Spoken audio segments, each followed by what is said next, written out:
Hello, this is Dodie from Deliberate Aging. Welcome to my podcast.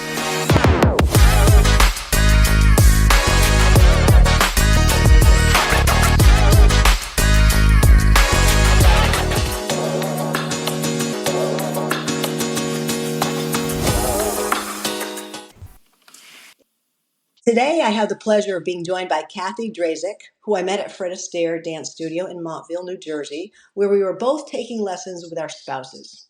Now, Cathy is a super busy mom and spends lots of time in hockey arenas watching her son's games, so I'm really glad that you could find the time to join us today. So, welcome to the show, Cathy. Thank you so much. It's my pleasure, and I will always make time for this. Okay, great, wonderful. It's like I said, it's a pleasure having you here. So, to get started, could you tell us a little bit about yourself and, if you feel comfortable, also tell us how old you are? Okay, so I actually just had a birthday. I'm 51. Um, I have two sons. One is 31 and one is 14. My husband and I have been married for 14 years, and um, it's been a bit of a journey from, my oldest son until where I am now. I was very young when I had my older son, so I grew up quite a bit. Um, And then in the last like 5 years or so, my younger son got very involved in hockey. And being the control freak that I am, I decided that I needed to manage his hockey team. So I spend a lot of time preparing for games and things like that.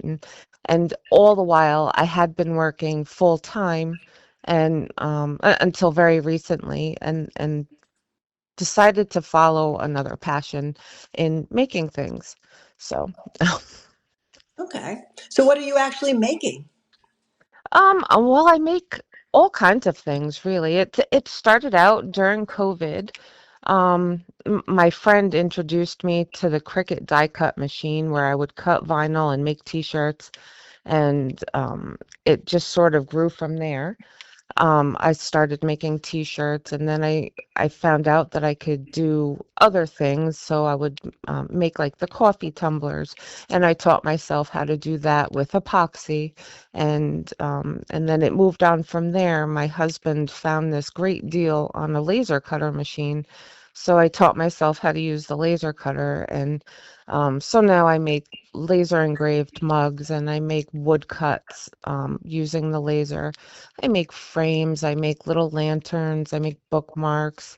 My new thing that I just did was I made about 20 different pendants that you can wear around your neck. Um, and really, ultimately, my biggest dream is to be able to open a space called a maker space where people can come in and learn how to make things. And people who don't know how to do things, or they don't have the space for the machines, or they're nervous to and want to try it before they make a purchase, or they just can't afford to make a purchase, so they can come in and learn how to use these machines and make things and express their creativity that way. That's my ultimate dream. Hmm. um, it might be about 5 years before I can realize it, but that's one of the things that I would like to do. So, one thing that I picked up on there is that it seems like you're constantly learning. Like there's no, sometimes society tells us that women at a specific age are done, used up, whatever, but yet here you are achieving new goals and learning new things. Oh yeah, I absolutely want to learn everything new. I mean, you met me at Fred Astaire. My husband and I, saw Groupon for Fred Astaire dance lesson, and said, "Oh, this will be a fun date night." And it turned into 2.5 years of dance lessons and learning a million new dance steps and forming friendships and bonds with people. Um, and just putting myself out there. Yeah. It's funny you mentioned Groupon because that's exactly how my husband and I got started as well. That's hilarious. Small world, right? Okay. So when I first met you and your husband at the dance studio, you were one size physically. But Yes. over what seemed to me to be a relatively short period of time, you have made some dramatic changes in your body. So, can you tell us about that? Sure. So my son is a very good athlete, and I've always been sort of overweight from the time I was very young, and it always bothered me, but I never really like learned how to control my body and eat. Uh, I never really took the time to learn the proper way to fuel myself. So, I was really concerned because my son, during COVID, he got a little bit plump and he was not eating properly. And I realized he was really mimicking what my husband and I were eating. Um, so I I have a friend through Facebook. She also happens to be a teacher at the elementary school who had been talking about a weight loss program or a lifestyle program that she was coaching for. And after about a year of watching all of her amazing posts and all of her positive things that she said and the encouragement that she gave out to the world, I said, you know what, I have to talk to her because I need to model better behavior for my son because he wants to play college hockey. He wants to, compete at a high level, and he won't do it if he's not properly fueling himself. And he's not going to learn properly fueling himself from what I'm doing. Hmm. Interesting, because I So, was actually going to ask you why you chose to go on this path and lose weight, but you just answered that question already. Basically, you're trying to show your son, teach better habits to your son. absolutely. My husband and I both grew up with not the best habits. My husband's parents are immigrants from Poland, and they eat very differently. A lot of carbs, a lot, just a lot. So he didn't have the best modeled behavior when he was young. I definitely did not have the best modeled behavior when I was young. Um, so I want to break that cycle and make sure that Liam has the tools that he needs to grow up healthy and be able to achieve the goals that he has. He's been wanting, the very first time we went and saw a hockey game up at West Point, he said to me, I want to play hockey for the Black Knights. He Oof, had never even put ice skates on at that point in time. really, very interesting. Okay, so he saw his path, his passion before he Yeah. tried it. And the very first time he put ice skates on and put his feet to the ice, his face just lit up. Uh, I said, "Oh no, we're in trouble." Um, well, he found his passion, which is good, right? he did, yes. Nice. Okay, so that was your why did you do this? But so how did you actually do it? What did you change about your eating? So what was it? Give us a before and after approach to your eating. So, um, about 13 years ago, I had had gastric surgery. I had it's called the gastric sleeve, and it's a very restrictive diet. So certain things are hard for me to eat, including protein. So I was eating very poorly. They call it slider foods, things that are easy to go down, but still fill me up. So I was not eating a lot, but I was eating very bad things. Like ice cream is my best friend. Um, Hmm. and I was eating just things that weren't uh, impactful for my health, and it was affecting my joints. It was making me lose weight. I had a lot of inflammation in my entire body. When I met with my health coach, she and I talked about, the things that needed to change really. And, I was eating maybe 2 or 3 times a day. One of the big changes that I made was, going 2 or 3 times a day to eating 6 or 7 times a day. Um, so I eat, 100-calorie meals 6 times a day, and then I have my big meal, which is generally about 400 calories, 400 to 600 calories, depending. on what I'm making. And and that kept my metabolism moving in such a way that I was burning fat. They call it the fat burn.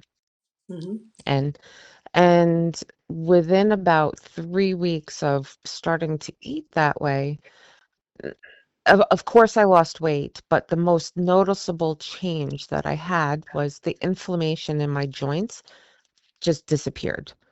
Um, Prior to joining this program, I was looking for ranch style houses because the stairs were hurting my knees and ankles. I'm like, I hate the stairs, they hurt. I'm getting old. Within 3 weeks, I wasn't having those thoughts anymore. And then I realized it about a month in. I'm like, this is crazy. It doesn't hurt to walk up and down stairs anymore. Um, That's really amazing. I mean, that I just it proves the point that there's so much we can do to take care of our own health rather than asking a doctor to help us. You solved the yes. problem yourself with your joints, right? I did, and it was through diet and nutrition. I was limiting the amount of carbs I was eating. It as very difficult as it is for me, I increased my protein because that was another thing. I was not getting enough protein in my diet.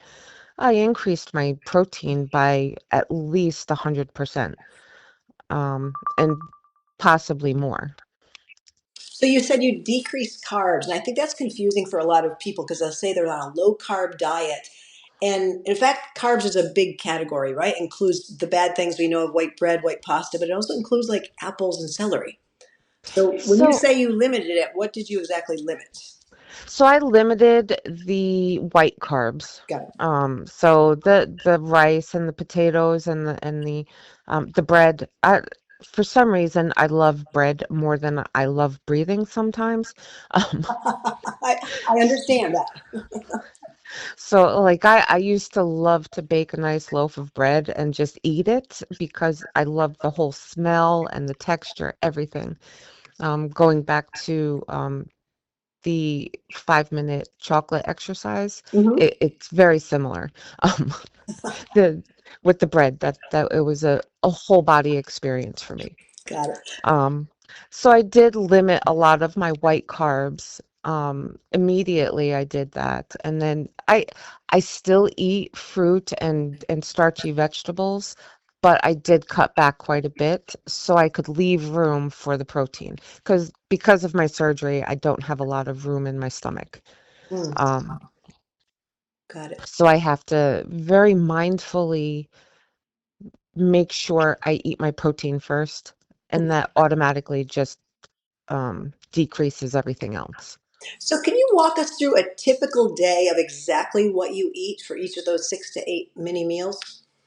Sure. Generally start out with a plan approved oatmeal. It's got very high protein in it. It's got added protein. Um, and then I put some nuts. I make my own trail mix with dried fruit and dates and nuts, all different kinds of nuts. Because I don't like peanuts, but I like other nuts. So Hmm. so I make my own trail mix. And then I'll put my trail mix inside my oatmeal, and I'll start with the oatmeal. And then about 2.5 to 3 hours later, I'll have like a protein bar, um, just to make sure that I'm getting the protein during the day. Hmm. Um, and then in another 2.5 hours, I will have a lunch type thing. Um, Sometimes it'll be soup with a side of cottage cheese or tuna fish with a little bit of mayonnaise. Um, but it's always in small portions. Like a normal portion is 5 ounces of tuna fish. I generally can eat about 2.5 ounces. Um, so I spread my protein out throughout the entire day. And then generally, there's two more snacks, I call them, in between that and dinner time. And it'll be a protein bar or yogurt or some cottage cheese with a little bit of jelly or a piece of fruit if it's in season. Um, and then for dinner, I generally make. My boys are a little bit picky, so I make a lot of chicken, um, and a lot of turkey burgers and a lot of sauces made with turkey. Like I'll make bolognese with ground turkey instead of with ground beef. Liam loves steak, and I love steak, so we I will make steak at least once a week, and then my plate generally has just the protein and vegetables, and then I will give carbs or, rice, potatoes, things of that nature, noodles to Liam. So my plate will have like um, 5 ounces of steak on it with some cauliflower rice and some mixed vegetables. And his plate will look the same except have real rice. Yeah, actually, I love cauliflower rice. I think that's just the greatest invention. It really is. And if cauliflower can become pizza, you could become anything. I know. I love that. I saw that on Facebook actually last week. It's so motivational, but it's very true. Yeah. Yes. Okay, so that's what you eat. Now, what do you actually do? Do you exercise? I don't do a lot of formal exercise. I do a lot of walking. I am sort of ADHD. I cannot sit still for very long. I will get up and I'll walk around. I'll walk up and down the stairs in my house. I will go for, when the weather is good, I'll go for walks in my town. I have a very small town and I have walked every single inch of it. Um, so I'll do short walks. There's a lovely park a couple of blocks away. I'll go over there. But mostly it's going out and doing yard work in the spring. I love playing in the dirt. Um, you know, Making the yard look nice and making the plants, thrive. 'Cause that was something that I got from my grandmother. She always had the most beautiful garden, so I try to emulate that. Hmm. Um, so that's the type of activity that I get. Then, of course, I was doing the ballroom dance, but my schedule just, unfortunately, with Liam being in a very high level of hockey and also in high school hockey, um, my schedule is his. So, Mhm. Got it. So it's interesting that you said, when I asked you about exercise, you said you don't really do anything formal, but you just described some of the two of specifically things that the people who live the longest on this planet are doing for exercise, and that's walking, yard work, gardening. yep, So it's very interesting that we still have this mentality that that's not really exercise, but in fact, it's really great for our body. it really is. And you know what? My grandmother just turned 102. And the one thing that she's always done in her entire life has been outside. Hmm, interesting. She she goes outside, she does yard work. I mean, she was still shoveling snow at 100. Wow. So, That's amazing. That's really amazing. And it's just so inspirational to me to see that people can continue to do those things. yes. Yeah. And that's what I want to live a full life like she has. Hmm. So, Yeah, I agree. Me too. I'm right with you on that one. Okay, so how do you handle stress? Because I imagine with your son's busy schedule and managing the whole team that you probably have some stress in your life. So how do you handle that? um, to be perfectly honest, um the most stressful thing in my life was my job. Um, and there was a lot of stress at work, and when that ended, I found that a lot of the tensions that I felt in my body went away. Managing the hockey team and doing things for the kids and just organizing things, that is one of my stress relievers. That's how I relieve stress in my life is by doing for others. Um, the other thing, my husband and I run the Cub Scout pack in our town, and just sort of like fell into it. And um, after the first 6 months, it became so rewarding to me that I just kept doing it. Um, but we've been doing this now for 8 years. And I'll be walking down the street and I'll hear Miss Kathy, Miss Kathy. and I'll know that it's a kid whose life that I impacted Oh, that's in nice. it in a positive way. So that this is really my stress reliever. Don't get me wrong, the hockey games when they're close, they are stressful, but it's a different kind of stress. Yeah, So definitely. Okay, so what is your next goal? Are you still planning to lose more weight, or what's next for you? I'm still maintaining my healthy lifestyle, eating more mindfully and trying to incorporate more activity in my life. Um, but really, the my next big steps are really finding um, a way to make my maker space happen. Hmm. Th- and again, that goes hand in hand with wanting to do for others and teaching people. Um, the least stressful part of any job that I've ever had was training people because I enjoy training people. I enjoy teaching. I enjoy interacting and helping people discover things. Um, so my next big goal is to open that maker space, find a way to do it, and just bring as many people together as I possibly can. Well, good luck with that. Sounds like a great goal. So you obviously are very busy. You Yes. know the things that you do. What do you, when you're not busy, what do you do just for fun, just for you? So what are your hobbies? Um, I like to tootle around in the kitchen. I do a lot of like little bits of cooking. I like to um I will do major meal prep for Liam, because he leaves very early in the morning for school, and I want to make sure that he has a good start to his day. So I will make 50 waffles and freeze them. And they're protein waffles, so they have extra protein in them. They have protein powder, so he gets the good boost in the morning. Or I'll make 2 loaves of French toast and I'll freeze that. These are things that are really enjoyable to me. I also enjoy reading. I love listening to music. Um, very Music touches me in a certain way, and I'm not entirely sure how to verbalize it, but it makes me feel. And then so I like to experience music like that, and that of course means that I start moving. Um, Hmm. and I will dance to the music. Generally not very well, but Doesn't matter as long as you're doing it right and having fun. That's the that's right. important thing, right? Yeah.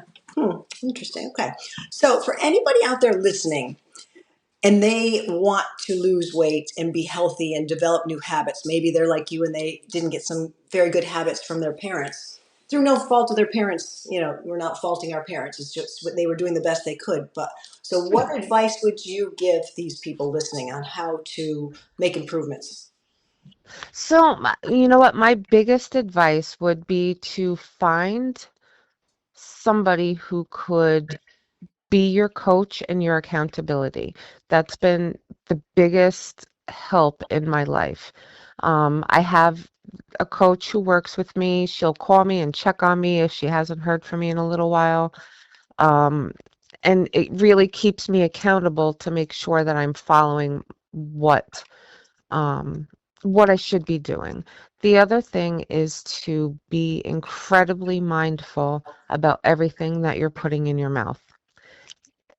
It, sometimes you'll go into the kitchen and you'll grab a cracker. You don't think about it. You just grab it and put it in your mouth, and then you forget about it. You don't remember it later, so you don't know that you've consumed it. So I've tried to become very mindful about everything that I eat. Um, and then the biggest thing is to increase the amount of water that you're drinking. Mm, yeah, yeah. I and that's another thing that I struggle with is getting enough water, but 60 ounces of water a day at a minimum. So, how do you try to achieve that in a day? Because I know I struggle with that as well. Um, I Herbal teas work. I have to put flavoring of some sort in water because, like tap water or bottled water, it gives me heartburn. It's a weird pH thing in my body, so I have to drink. Changing the chemistry of the water in any way makes it a lot easier for my body to tolerate. So I'll put a lemon in there, or I'll put carbonating it works too. Seltzer is huge for me for drinking water. If it weren't for seltzer, I would not drink water sometimes. Hmm. Um, but just changing the chemistry of the water a little bit absolutely helps. Herbal tea counts as water as long as you don't put sugar in it. Hmm. Right. So, Okay. All right. So this is a question that I ask everybody who I interview, and you can take some time to think about it if you want, because the research shows that people need a purpose in life, and the people with a purpose in life tend to have longer, more meaningful lives. So, what would you say your purpose in life is? So, what is your reason for getting out of bed every morning? What drives you? hmm, two things. Well, three things, I think. I like to learn. As you mentioned earlier, learning is a big thing. I like to learn how to do new things. And part of that leads me to the second thing is sharing with people. Um, I I like to take the things that I learn and share them with other people so we can do them together. Um, so I'll teach. My friend taught me how to use the Cricut. I taught her how to use the laser, and the two of us will get together and share, tips and tricks and things like that. So learning and sharing. And then the other thing is really just making sure that my family is healthy and happy and together and growing. I It's really important to me that um, I set a really good example and build a strong foundation so that my kids can do the same thing. The most important thing in life is family. And so my purpose is making sure that they have the means to build that. Hmm. Okay, that is very good answer. I like that. I'm very inspired now by everything that you've said. And actually, one thing I want to ask you is, can you give us the recipe for your homemade trail mix? Absolutely. Well, it's not really a recipe, so um, it's just a lot of I will get dried blueberries, dried cherries, and cranberries, and dates. So that's the fruit part. And then not sunflower seeds, what are they called? Pumpkin seeds. I like the roasted pumpkin seeds.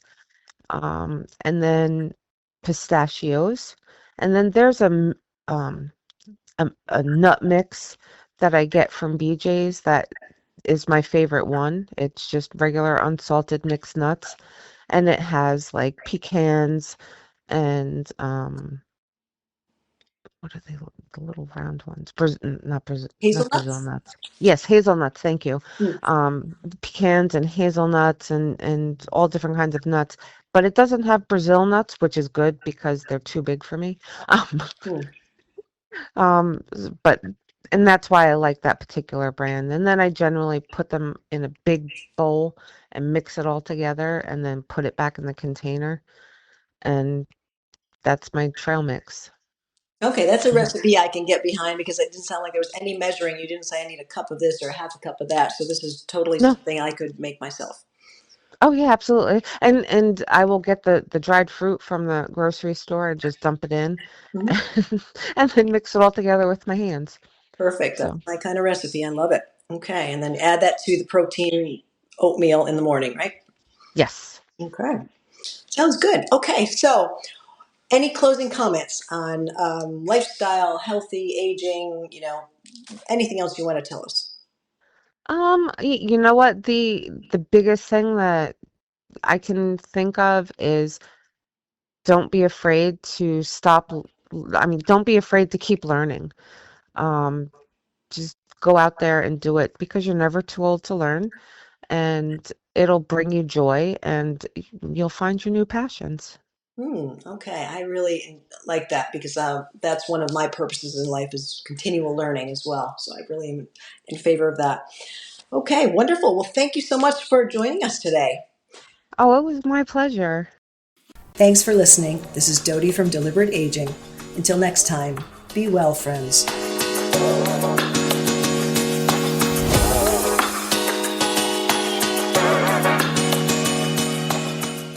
This podcast is presented solely for informational and educational purposes only.